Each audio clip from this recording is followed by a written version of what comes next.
Ça impose. Franchement, c'est une réussite ce 4x4. Ça braque vraiment rien. Regardez, il est à fond là. Je me suis mis un petit peu plus loin.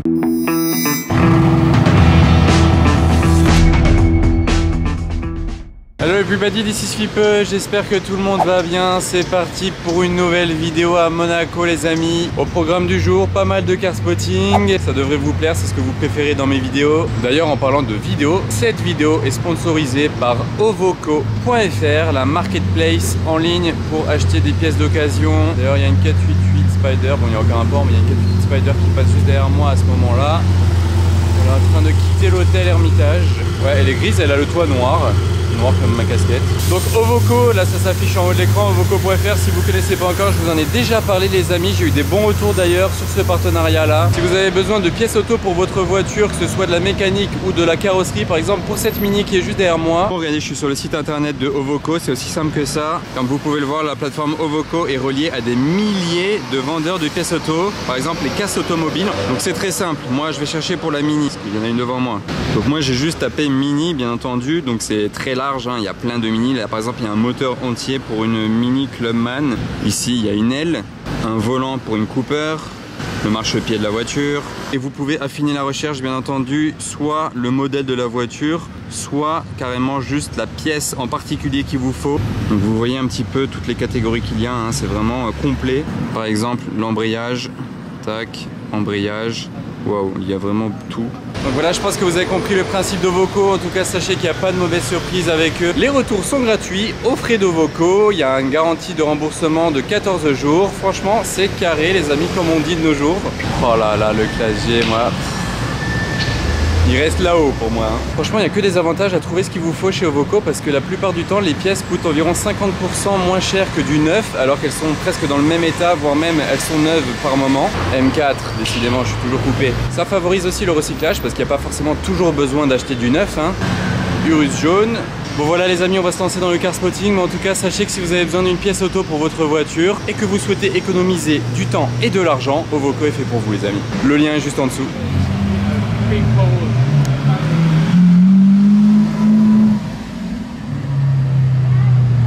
Avec le Urus qui arrive en face. Regardez, elle a les jantes dorées et le Urus il a des détails dorés sur le côté, enfin un détail doré. Sinon il est full black. Ah non, ça c'est écran doré aussi.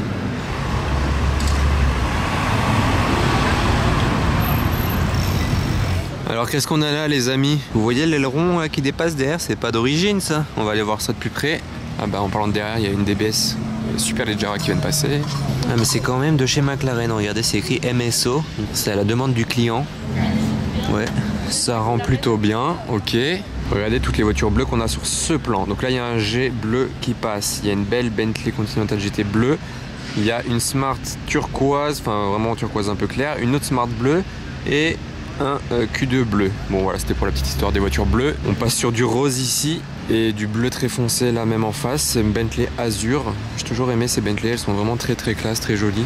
Elle suit une belle Jaguar, verte pour le coup, le bon vert anglais, avec le gros volant, l'intérieur tout vert aussi. Donc là, comme je disais, Aventador Roadster rose. Celle-ci, on l'avait déjà bien filmée dans une des vidéos il n'y a pas très longtemps, il y a quelques semaines ou quelques mois. Il faisait un bruit de fou parce qu'il a un échappement Capristo. Regardez. Donc ça, c'est les sorties Capristo. Et on l'avait suivi en voiture jusqu'en France et c'était vraiment un truc de malade. S63 et GLS 600 Maybach avec tous les chromes. Il a ces jantes-là, lui.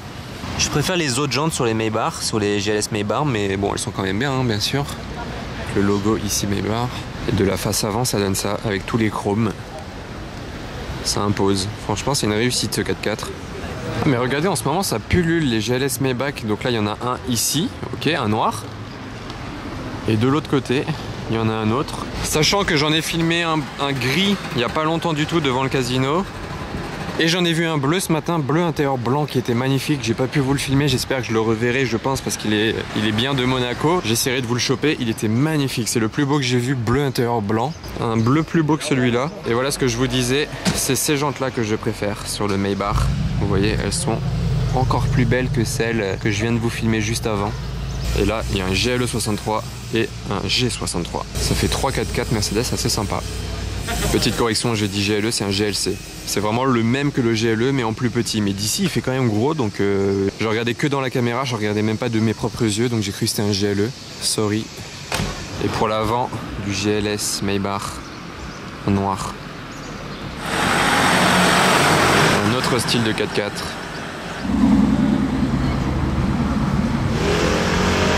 Oh là là, qu'est-ce qu'on aperçoit là-bas les amis? C'est quoi ce délire? Une grosse orange est en train d'arriver, regardez. Waouh. Koenigsegg CCXR. Quel choc. Je traverse.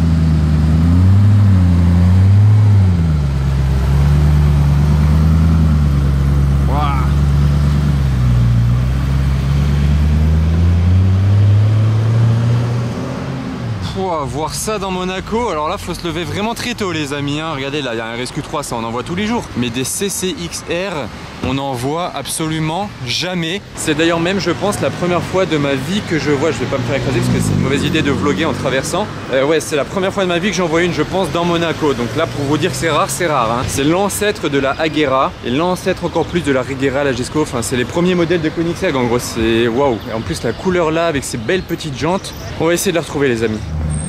Oh punaise le retour. Oh là là les amis, quelle journée. Là on est à côté du Palais du Prince, là dans le fond là-bas derrière, vous voyez il y a le palais. Enfin bref vous avez compris, on est à côté du palais, devant la cathédrale.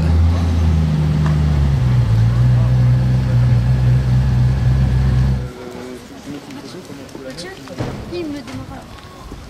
Oh il va démarrer. Il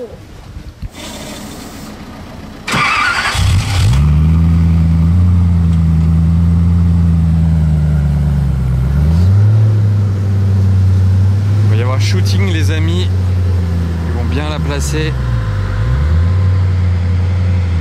Shooting by QCP Monaco, comme d'habitude bien entendu, l'unique. C'est une orange cette voiture, genre vraiment je sais pas, on dirait un fruit.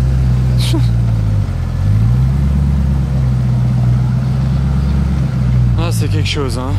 J'espère que vous profitez bien de toutes ces images. C'est pas souvent que je vous filme ça quand même.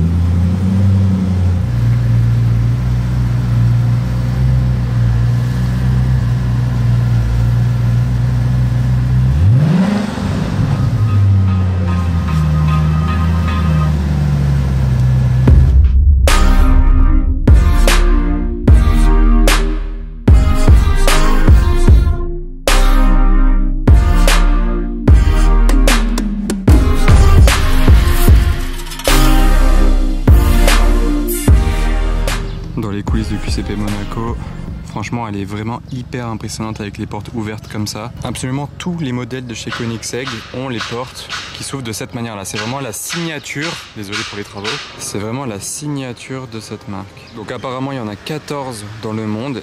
Le modèle c'est une CCR, hein. J'ai dit CCXR tout à l'heure mais regardez c'est une CCR. C'est assez dur à remarquer la différence mais je crois que la CCXR elle a un aileron qu'on n'a pas ici. Donc comme je disais c'est une CCR et ça se vend entre 1 et 1,5 million d'euros si ça vous intéresse. C'est toujours sympa de connaître un peu les prix des voitures, vous me demandez souvent. Regardez comme elle est large et plate.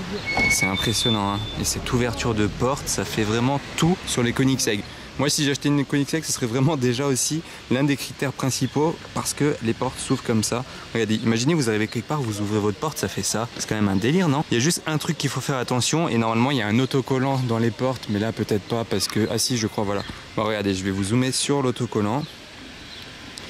Il faut faire attention quand vous ouvrez la porte s'il y a un gros trottoir à côté.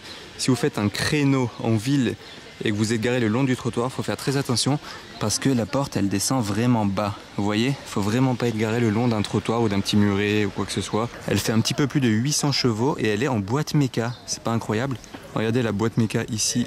On peut pas la louper. Les jantes j'adore, c'est les jantes de CCXR ça par contre. Il y a un autre modèle de jantes qu'on voit souvent sur les CCR mais elles sont vraiment beaucoup moins bien, elles sont toutes arrondies. Je sais pas si vous voyez de quoi je parle mais celles-ci elles sont incroyables, elles sont parfaites. Les disques de frein ils ont l'air tout neufs. Regardez. Ils sont pas du tout sales. Avec le logo Koenigsegg d'ailleurs au centre des roues ici. et de l'arrière. On a bien le soleil qui tape dessus. Là, la couleur, elle ressort vraiment super bien. On a de la chance aujourd'hui, il fait beau. Avec la petite vitre centrale ici. C'est rappelé Koenigsegg là. Très souvent, il y a les modèles qui sont écrits ici, mais là, non. Je sais pas pourquoi c'est pas écrit CCR là sur le petit côté là. Et j'en profite que personne fait de photo pour vous montrer vite fait l'intérieur. Regardez l'écart entre le côté de la voiture et le siège. C'est hyper large, hein. Tout en carbone bien entendu, avec les tapis Koenigsegg, les sièges matelassés comme ça, petit écusson ici, le toit très sympa aussi matelassé, vitré au centre. D'ailleurs il s'enlève le toit, regardez, vous voyez la rainure ici, qu'elle peut se décapoter. D'ailleurs toutes les Koenigsegg en général elles se décapotent.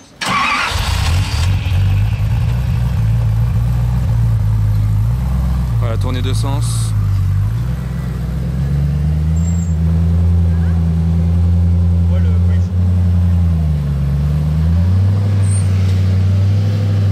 Caméra, ça doit pas être incroyable le bruit, mais en vrai c'est vraiment très très lourd comme bruit.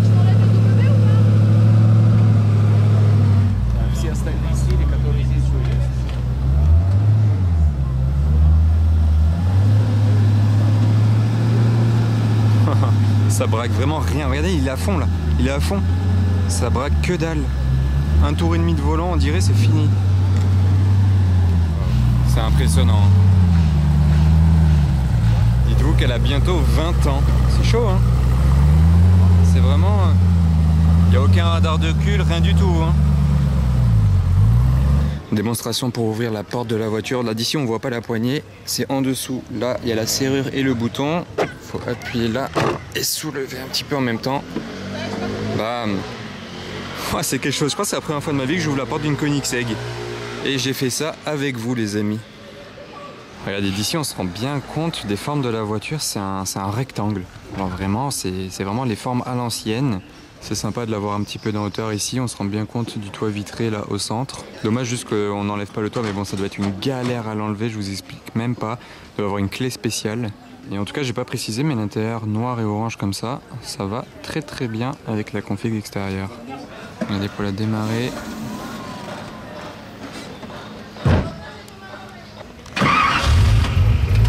Sur les deux boutons au milieu en même temps, je sais pas si vous avez bien vu, mais il fallait appuyer sur les deux petits boutons.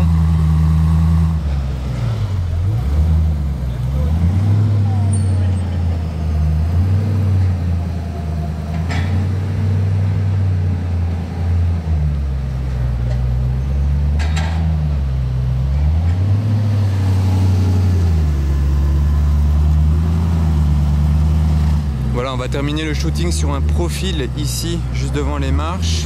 On va bien la placer. Pendant qu'ils placent la voiture, je vous montre, regardez où on est. Je vais même aller vous montrer la vue pendant 2 secondes. Ils en ont encore pour 5-10 minutes. Donc ça me laisse le temps de vous montrer où on est. Je suis rarement ici. Regardez, là vous descendez quelques marches. Et attention. Bam! On est au-dessus de Fontvieille. Plus précisément au-dessus du port de Fontvieille. Vous voyez ici, c'est la pleine mer. Et tout ce quartier-là, genre vraiment jusque ici, jusque la route qui est là, tout ça c'est construit sur la mer. Vous voyez? Donc c'est encore plus gros, bien plus gros que ce qu'ils sont en train de faire en ce moment même comme agrandissement sur la mer de Monaco. Tout ce quartier est sur la mer. Là-bas c'est le stade de foot de l'AS Monaco, vous voyez? Pour vous situer un peu. Ici juste en bas c'est le restaurant Beef Bar où des fois il y a des belles voitures devant. Donc voilà, c'était pour vous situer un petit peu où on est. D'ailleurs je peux spotter quelque chose de rouge là-bas. C'est une Portofino. Donc voilà, pour la vue c'est vraiment super beau. Et si jamais vous faites du tourisme vers ici, pensez à passer là. Voilà, vous voyez, c'est juste là, hein. Regardez, il y a la petite Mini, il y a la Koenigsegg devant. Le combo est plutôt sympa. Bam, elle impose sur la route, hein. Elle est vraiment mastoc. Je me suis mis un petit peu plus loin pour la filmer arriver. Regardez ça dans la petite ruelle.